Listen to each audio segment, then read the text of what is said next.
Hello everyone, welcome to my channel Fiction Addiction. I hope you all are doing great and enjoy the addiction just like me. चलिए तो Want to Love Your Cold Heart का next part start करते हैं. Let's start. सफ़र क्या था, मंजिल क्या थी, कुछ होश नहीं था, वो बस चल रहा था. शरीर था, आत्मा जैसे कहीं छू हो गई थी. ईबो के कदम उसे खुद भी नहीं पता था कहाँ पड़ रहे थे. वो बस एक अनजान जगह पर चले चले जा रहा था. वो अनजान जगह कोई और नहीं, हॉस्पिटल की वो लॉबी थी. उसने एक लंबा सफर तो तय नहीं किया था, पर थकान उसे बिल्कुल वैसे ही महसूस हो रही थी. उसके कदम आईसीयू के बाहर आकर थम चुके थे. वो वहीं फर्श पर बैठ गया. उसने इतनी भी इच्छा नहीं की कि वो बेंच पर जाकर बैठे, क्योंकि उसके कदम उसका साथ नहीं दे रहे थे. उसने अपने हाथों को अपने सर पर रख लिया था. वो वहाँ बिल्कुल ऐसे बैठा हुआ था जैसे एक छोटे बच्चे का हाथ किसी बड़े से मेले में छोड़ दिया गया हो. वो अकेला है, नहीं जानता कहाँ जाना है, नहीं पता क्या कर रहा था अब तक. अस्तित्व जैसे कहीं धूमिल हो गया था. सच्चाई पर से यकीन उठ गया था. एक जंग थी जिसे उसे लड़ना था, एक जंग थी जिसे वो हार चुका था. ईबो बहुत अकेला महसूस कर रहा था. उसकी निगाहें आईसीयू के गेट पर थी. वो बस इसे खुलने का इंतजार कर रहा था. एक लंबा समय बीत चुका था. लैनमैन हुआ के शब्द अभी भी उसके कानों में गूंज रहे थे. छोटा सा फ्लैशबैक देखते हैं कि आखिरकार लैनमैन हुआ ने ईबो से कहा क्या था. लगभग 1.5 घंटे पहले हॉस्पिटल की वही लॉबी जहां वो लैनमैन हुआ के साथ बैठा हुआ था. लैनमैन हुआ ने जो फोटोग्राफ ईबो को दिया था, और जब ईबो ने सवाल पूछा था कि ये कौन है, तो लैनमैन हुआ ने बड़ी हारी हुई सी आवाज में जवाब दिया था कि ये तुम्हारी मॉम है. अपनी इतने सालों की जिंदगी में वांग ईबो ने पहली बार अपनी माँ की तस्वीर देखी थी. वो तस्वीर जो हमेशा से कल्पनाओं में थी उसकी. ऐसा नहीं था कि वो सच में अपनी माँ से बहुत नफरत करता था, पर एक कड़वाहट उसके मन में थी अपनी माँ के लिए, क्योंकि कहीं ना कहीं उसे ऐसा लगता था कि इस पूरी दुनिया में उसकी माँ उसका हाथ छुड़ाकर चली गई, उसे अकेला छोड़कर चली गई. जब वो और बच्चों को अपनी माँओं के साथ देखता था कि किस तरीके से एक बच्चा अपनी माँ के साथ प्यार करता है, एक माँ अपने बच्चे को संभालती है, उसकी परवाह करती है, तो ईबो को भी कहीं ना कहीं ऐसा महसूस होता था कि काश उसकी माँ भी होती, उसे संभालती, उससे प्यार करती, उससे बात करती, उससे पूछती कि क्या बेटा तुम ठीक हो या नहीं, आज तुम्हारे लिए खाने में क्या बनाऊं, आज मेरे बेटे ने क्या सीखा. ये सवाल ईबो को परेशान करते थे. उसके पूरे बचपन में ये चीज़ बहुत रूखापन महसूस कराती थी उसे. इसीलिए वो इतना कोल्ड बन चुका था. इसीलिए वो आज लोगों के बीच घुल मिल नहीं पाता था. वो अभी भी लोगों से अपने आप को कटा कटा महसूस करता था. उस तक पहुंचना आसान नहीं था. बहुत ही कम लोग थे जो ईबो को सच में समझ पाते थे, और जहान उसमें से एक था. आज ईबो को सच में पता चला कि वाकई उसकी माँ की सच्चाई क्या थी. ईबो उनसे अब नफरत नहीं कर सकता था. उसे तरस आ रहा था अपनी माँ के बारे में इतना सब कुछ जानकर. किसी को प्यार करना आसान होता है, पर प्यार को निभाना बहुत मुश्किल होता है. और उस पर से अपने प्यार का हाथ छोड़कर कहीं दूर जाना तो उससे भी ज़्यादा मुश्किल होता है. आप अपनी आंखों के सामने देखो कि आपका प्यार कैसे बर्बाद हो रहा है. आप उस तक पहुंचना चाहते हैं पर पहुंच नहीं सकते. समाज ने आपके कदमों में बेड़ियां डाल दी हैं. आपके कंधों पर जिम्मेदारी है. आपके दिल में चाहे कुछ भी हो, पर जुबान पर मुस्कुराहट होनी चाहिए. ये कुछ ईबो को पता चला था. ये थी उसकी माँ की सच्चाई. तड़प ईबो ने भी महसूस की है. वो भी जहान से एक बहुत लंबे समय तक दूर रहा था. ईबो जानता था वो दर्द कैसा होता है, पर कम से कम वो अपने प्यार को थाम तो सका, उसके साथ जीवन बिता तो सका, बिता रहा है. बेशक जहान ने उससे दूरी बना ली है, पर ऐसा नहीं है कि उनके बीच का प्यार खत्म हो गया है. जहान उससे बहुत प्यार करता है, बहुत बहुत ज़्यादा. ईबो जानता है, पर उसकी माँ किस दोराहे पर खड़ी थी ईबो सोच भी नहीं सकता था. अगर उसकी ज़िंदगी में कभी ऐसा कोई मुकाम आएगा जब उसे इस तरीके का कोई फैसला लेना होगा, तो वो क्या फैसला लेगा. सिहुआ की जगह पर खड़े होकर ईबो सोच रहा था. नहीं, वो नहीं सोच सकता. उसे नहीं पता कि वो क्या फैसला लेगा. सिहुआ के हाथ में मुआन का हाथ था. उसके आगे एक जिंदगी थी, एक ऐसे बच्चे की जिंदगी जिसे या तो वो संवार सकती थी या बिगाड़ सकती थी. ईबो को लग रहा था कि शायद उसकी माँ ने ठीक फैसला लिया है, पर दूसरे नज़रिए से देखा जाए तो जुन का क्या। ईबो के मन में बहुत सारी उधेड़-बुन चल रही थी। जुन, जान की माँ के बारे में भी आज ईबो को बहुत कुछ पता चला था। लेनविन हुआ ने लगभग ईबो को वहाँ तक बता दिया था जहाँ तक हुआन उन दोनों की ज़िंदगी में शामिल हुआ है, या एक तरीके से हम ये कह सकते हैं कि ये फ्लैशबैक वहाँ तक चला था जहाँ तक हमने लास्ट फ्लैशबैक छोड़ा था। तो ईबो को उतनी सच्चाई मालूम थी। पर जब ईबो ने लैनवैन हुआ से ये पूछा कि उसके जन्म की सच्चाई क्या है, तो उस पर लैनवैन हुआ शांत हो गए। ईबो पूछता रहा पर लैनवैन हुआ ने कोई जवाब नहीं दिया, और थक हार कर ईबो लैनवैन हुआ को वहीं रोता हुआ छोड़कर यहाँ आ गया था। अभी भी एक सवाल उसके जन्म पर। आखिर उसकी माँ के साथ हुआ क्या? उसकी माँ है कहाँ? बस यही चीज़ ईबो के दिल को खा रही थी। वो किससे पूछे? कौन बताएगा उसे? और जान, वो उसका फ़ोन क्यों नहीं उठा रहा? ईबो सच में इस वक्त जान को गले लगाना चाहता था, उसे थामना चाहता था। वो रो रहा था, बहुत रो रहा था। हाउशवान ने भी सब कुछ सुन लिया था। हाउशवान ईबो के लिए कॉफ़ी लेकर आ रहा था, पर जब उसने देखा कि लैनवैन हुआ और ईबो बात कर रहे हैं तो वो वहीं रुक गया।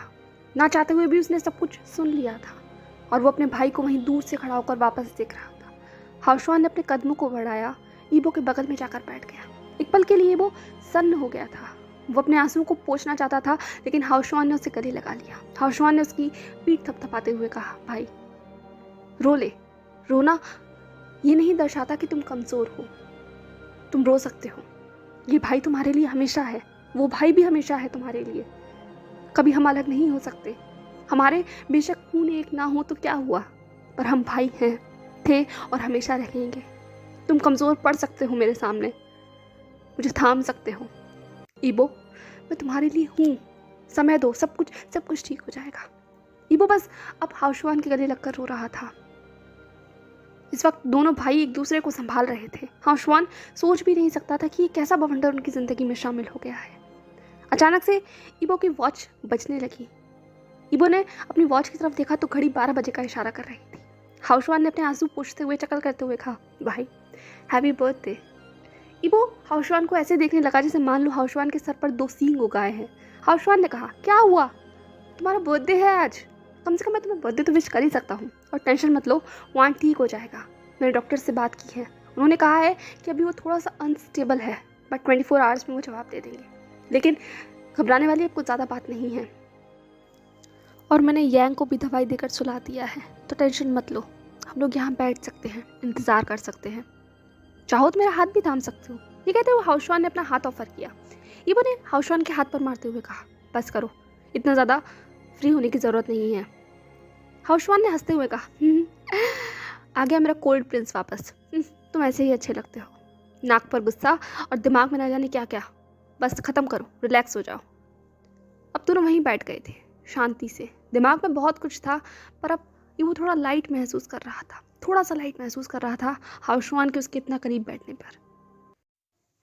ये रात ख़त्म नहीं होने वाली थी, ये रात लंबी थी, और ये रात हमें चाइना के कोने पर ले जाकर रोकती है। दाफन वैली हॉस्पिटल, पैथोलॉजी लैब। एक शख्स बिल्कुल एग्जॉस्ट होकर लैब से बाहर आया था। उसका पूरा चेहरा पेल था, आंखों के नीचे काले घेरे पड़े हुए थे जो बता रहे थे कि वो काफी वक्त से सोया नहीं होगा। बाल पूरी तरीके से मैसी थे, शरीर थका हुआ था, उसके कदम थोड़े थोड़े लड़खड़ा रहे थे। वो अपनी लैब से बाहर आकर वहीं बेंच पर बैठ गया। उसने अपना सर झुका लिया। वो और कोई नहीं, लैन शाओवी जान था।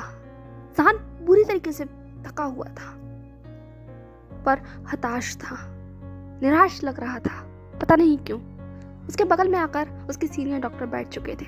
डॉक्टर मॉरिस ने जान के कंधों पर हाथ रखते हुए कहा, चैंप, अभी हारने की ज़रूरत नहीं है, लास्ट ट्रायल है, मैं होप करता हूँ सब कुछ ठीक होगा।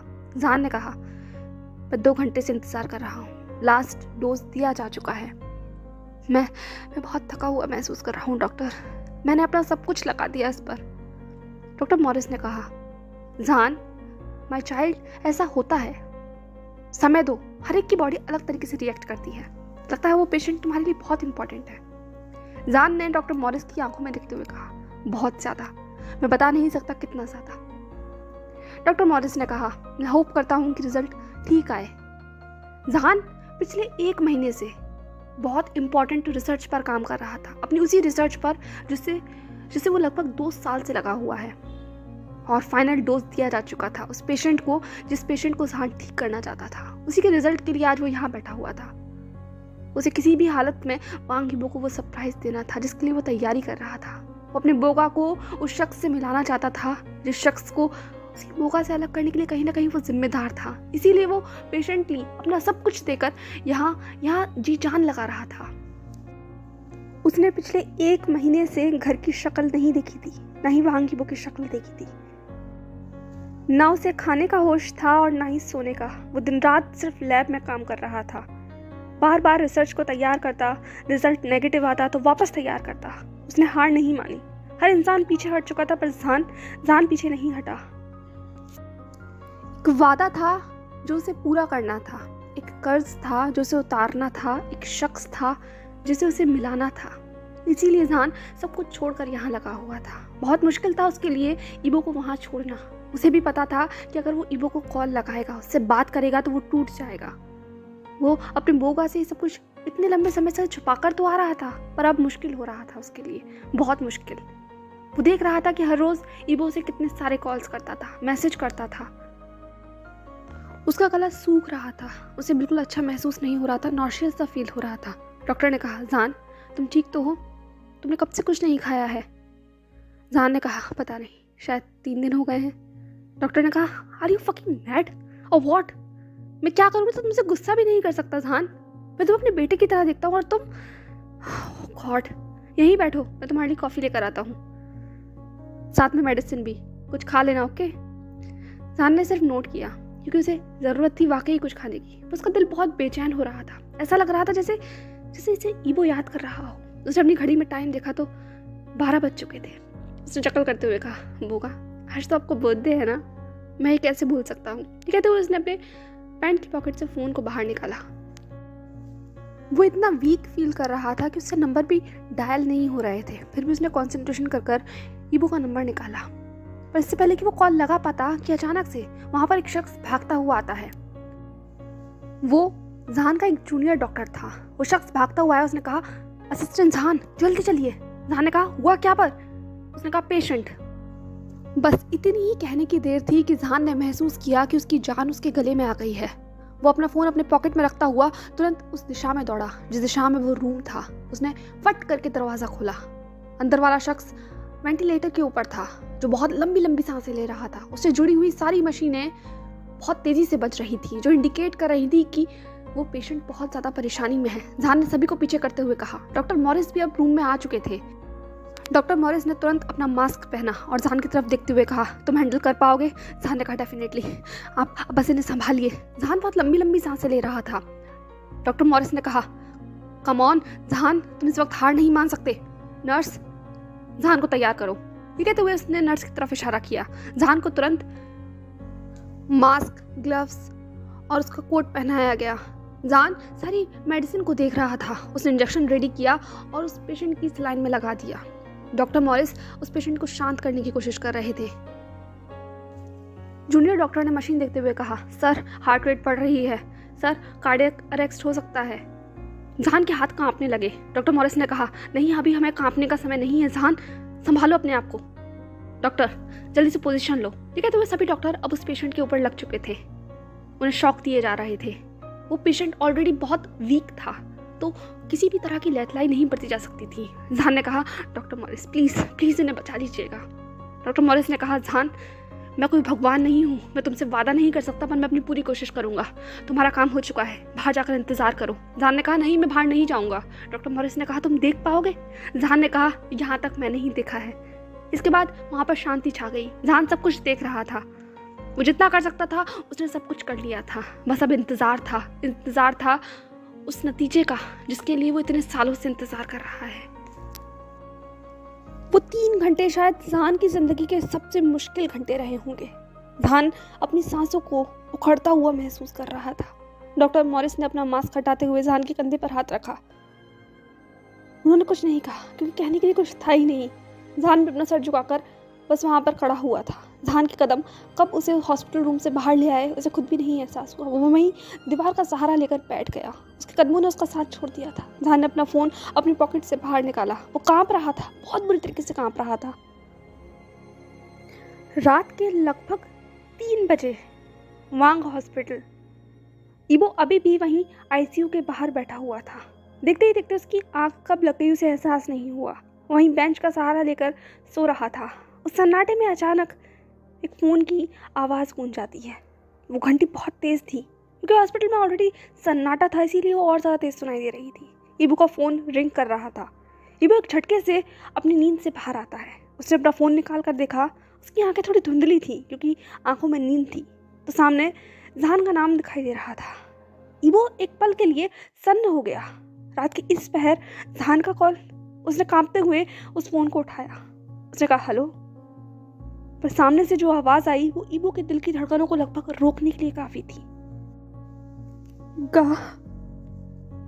जहान रो रहा था। ईबो तुरंत समझ गया। वो अपनी जगह से खड़ा हुआ। उसने कहा जहान, जहान। वो लगातार जहान को आवाज़ लगा रहा था और जहान दूसरी तरफ रोता हुआ सुनाई दे रहा था। ईबो ने कहा जहान तुम्हें हुआ क्या है, तुम रो क्यों रहे हो? वो गॉड डैम इट, बोलो। ईबो चिल्ला रहा था। उसकी आवाज़ पूरे कॉरिडोर में गूंज रही थी। जहान ने कहा I need you, please hold me, please. जहान इतनी बुरी तरीके से रो रहा था जैसे मान लो कुछ बहुत बुरा घट गया हो।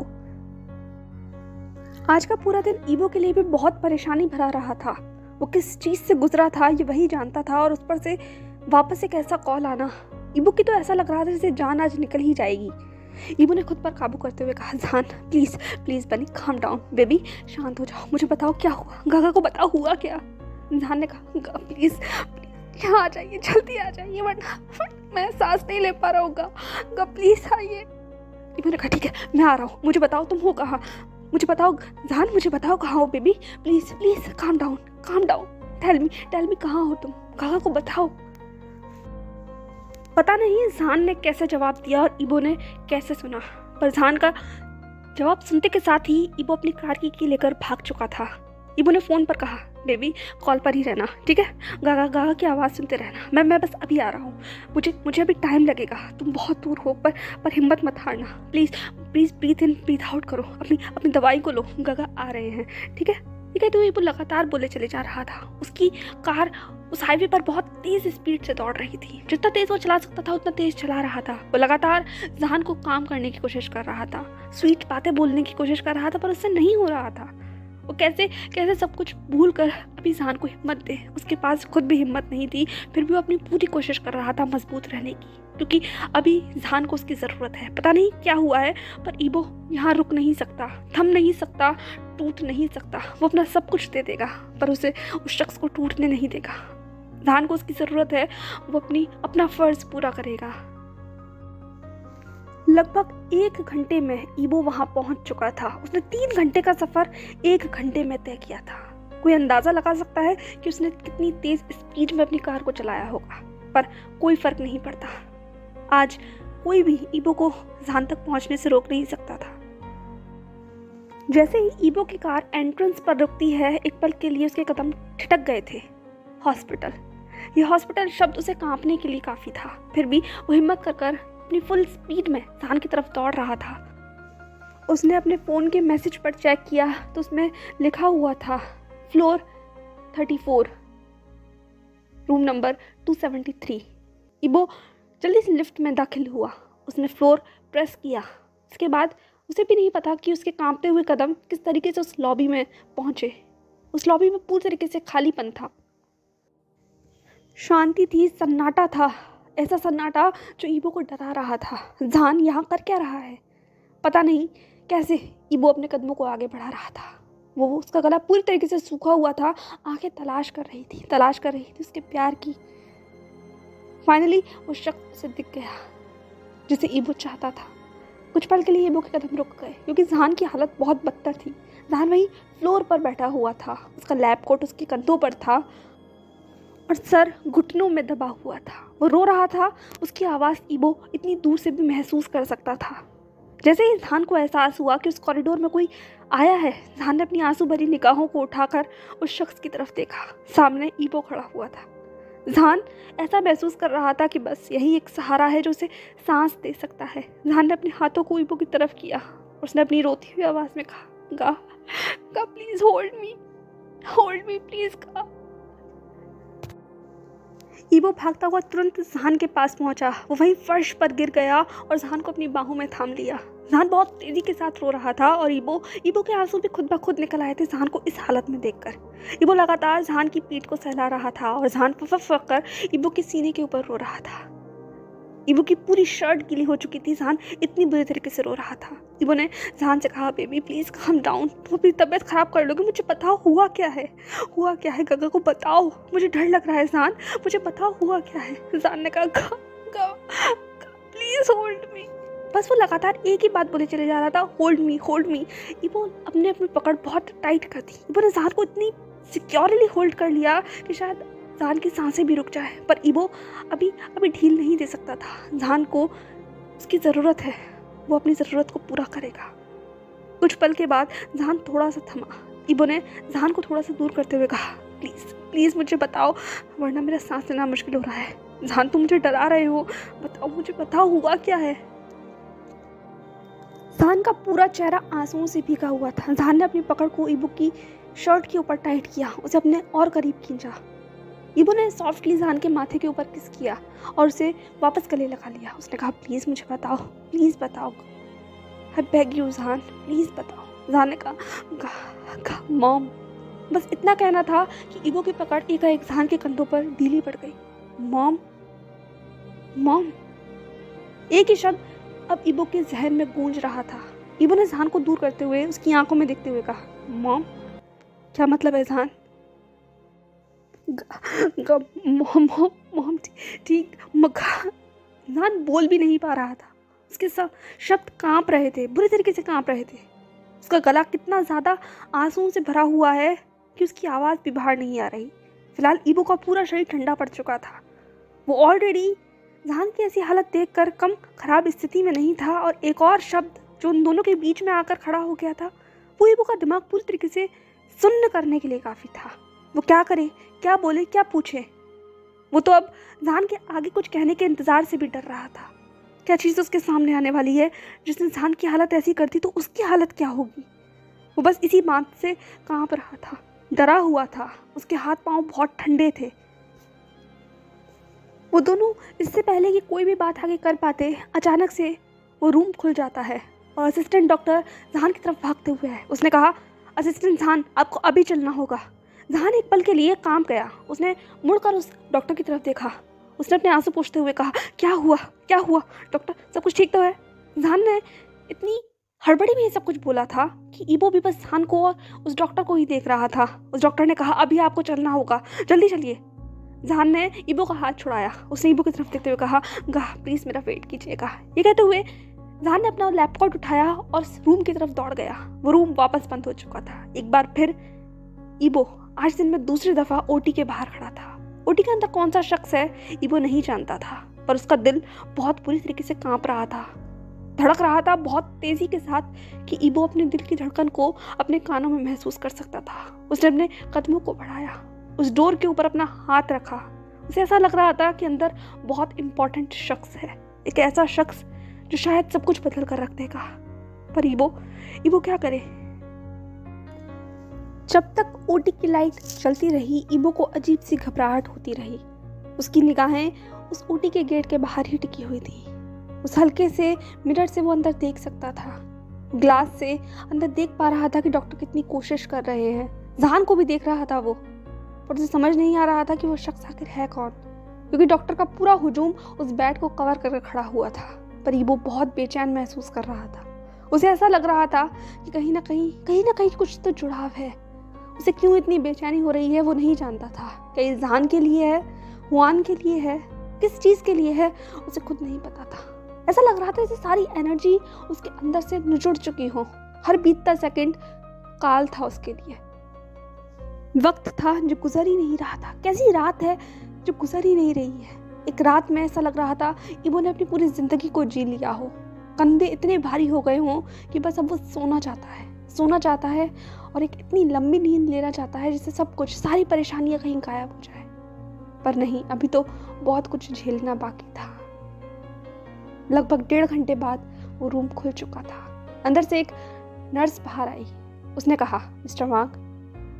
ईबो ने अपना सर उठाकर देखा तो उस नर्स की तरफ वो नर्स अजीब निगाहों से उसे देख रही थी। उसने कहा, यस मैं हूँ। उस नर्स ने कहा, आपको अभी अंदर जाना होगा। ईबो ने कहा, मैं अंदर? उस नर्स ने कहा, जी जल्दी जाइए। वो नर्स ये कहते हुए वहां से चली गई। ईबो के कदम कांप रहे थे, ठिठक रहे थे। वो समझ नहीं आ रहा था उसे जाना कैसे चाहिए। उसका गला सूखता हुआ महसूस हो रहा था, फिर वो हिम्मत कर अपने कदमों को बढ़ा रहा था। उसने ओटी का गेट खोला। रूम शांत था। डॉक्टर वहीं खड़े हुए थे। जहान चेयर पर बैठा हुआ था। एक शख्स था जो उस बेड पर था। बहुत सारी मशीनें उससे जुड़ी हुई थी। ऑक्सीजन मास्क उसके चेहरे के ऊपर था। जैसे जैसे ईबो अपने कदमों को बढ़ा रहा था, वो बहुत अजीब महसूस कर रहा था। क्या महसूस कर रहा था, लफ्जों में कहा नहीं जा सकता था। जहान ने अपनी निगाहों को उठाकर ईबो की तरफ देखा। जहान ने अपना हाथ बढ़ाते हुए कहा, गा प्लीज आइए, प्लीज आइए। ईबो को अचानक से जहान के चेहरे के ऊपर एक मुस्कुराहट दिखाई दे रही थी। वो मुस्कुराहट बेशक टूटी हुई थी, पर थी, मुस्कुराहट थी। ईबो ने एक लंबी सांस ली, फिर अपने कदमों को और बढ़ाया, इतना बढ़ाया कि अब ईबो लाइट में आ चुका था। वो शख्स को देख पा रहा था। एक पल के लिए ईबो की सारी दुनिया जैसे थम गई हो। वो शख्स और जहान, बस यही था। ईबो का पूरा शरीर बुरी तरीके से ठंडा पड़ गया। उसकी आत्मा जैसे निकल गई हो। जो उसने सामने देखा उसे यकीन नहीं हो रहा था। एक चेहरा जिससे अभी तो उसने मुलाकात की थी। उसके मुंह से सिर्फ एक ही लफ्ज बाहर निकला। शायद उस लफ्ज को कोई सुन भी नहीं पाया होगा, पर वांग ईबो ने उस लफ्ज को सुना था, और वो लफ्ज था मॉम। सो हे एवरीवन, बहुत सैड चैप्टर था। सीरियसली मुझे खुद फील हो रहा है। आज शायद मैं सबसे ज़्यादा रोली। खैर, आप लोग बताइएगा कि आप लोगों को भी वही महसूस हुआ जो इस वक्त मैं महसूस कर रही हूँ। ऐसा लग रहा है जैसे कि मैं वाकई इस स्टोरी में पहुँच गई। बहुत सारे इमोशंस हैं जिनसे डील करना है मुझे। कुछ समय लगेगा इस हैंगओवर से बाहर आने में। खैर, ये बताइए आपको क्या लगता है, कौन है ये शख्स? कौन है जिसने 2 लोगों की जिंदगी इतनी हिला दी है? और वो जब बाकी लोगों के सामने आएगा तो क्या असर होगा? कौन है? क्या वो जुन है, या वो सी हुआ है, या कोई और ही शख्स है? आखिर कौन है ये मॉम? चलिए देखते हैं want to love you cold heart के नेक्स्ट चैप्टर में क्या रखा हुआ है। तब तक के लिए stay safe, stay happy, follow for more, don't forget to subscribe my channel. Please यार वीडियो को लाइक कर दिया कीजिए, क्योंकि आप अगर वीडियो को लाइक नहीं करेंगे तो यूट्यूब वीडियो को प्रमोट नहीं करेगा। खैर चलिए, बस यही कह सकती हूँ, और मुझे डेफिनेटली बताइएगा कि आज का चैप्टर आपको कैसा लगा। ओके, मैं आप लोगों की फीडबैक का इंतज़ार करूँगी। मैं जानती हूँ बहुत सारे लोग बोर हो गए हैं, लेकिन प्लीज़ गाइस बेयर कीजिए। एटलीस्ट वो लोग तो कमेंट कीजिए जो लोग इस नॉवल को शुरू से सुन रहे हैं, क्योंकि अब जो चैप्टर्स खत्म होने वाले हैं मुझे उसमें आपका सपोर्ट चाहिए। प्लीज़ मुझे मोटिवेट कीजिए ताकि मैं जल्दी से जल्दी चैप्टर को अपलोड कर सकूँ, क्योंकि मुझे भी अब जल्दी से रैप अप करना है। ओके चलिए, तो कमेंट कीजिएगा, लाइक कीजिएगा, और चाहो तो मुझे इंस्टाग्राम पर भी फॉलो कर सकते हैं। Bye bye.